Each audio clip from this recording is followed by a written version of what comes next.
Dear friends, international cricket council 2025 జనవరిలో ICC అవార్డ్స్ను announce చేసింది. గత సంవత్సరం అంటే 2024 జనవరి 1 నుంచి డిసెంబర్ 31 వరకు పర్ఫార్మెన్స్ ఆధారంగా చేసుకొని అవార్డ్స్ను అనౌన్స్ చేయడం జరిగింది.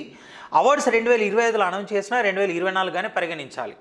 ఓవరాల్గా cricketer of the year and best test cricketer of the year ఈ రెండు అవార్డ్స్ పురుషుల కేటగిరీలో భారత్కు చెందిన జస్ప్రీత్ బుమ్రాకు లభించాయి.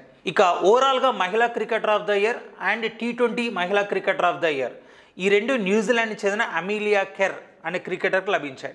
ఇక మహిళల one day cricketer of the year భారత్కు చెందిన స్మృతి మందన అండ్ పురుషుల one day cricketer of the year Afghanistan చెందిన అజ్మతుల్లా మీర్జా, పురుషుల T20 క్రికెటర్ ఆఫ్ ద ఇయర్గా భారత్కు చెందిన హర్షదీప్ సింగ్ అండ్ ఎమర్జింగ్ క్రికెటర్గా శ్రీలంకకు చెందిన కమిందు మెండిస్ అండ్ మహిళల ఎమర్జింగ్ క్రికెటర్గా సౌత్ ఆఫ్రికాకు చెందిన అనేరీ డెర్క్సన్ అండ్ పురుషుల అసోసియేట్ క్రికెటర్గా నమీబియాకు చెందిన Gerhard Erasmus and women's associate cricketer of the ఇయర్గా యూఏకి చెందిన Esha Oza and umpire of the ఇయర్గా రిచర్డ్ ఇల్లింగ్వర్త్ ఎంపికయ్యారు.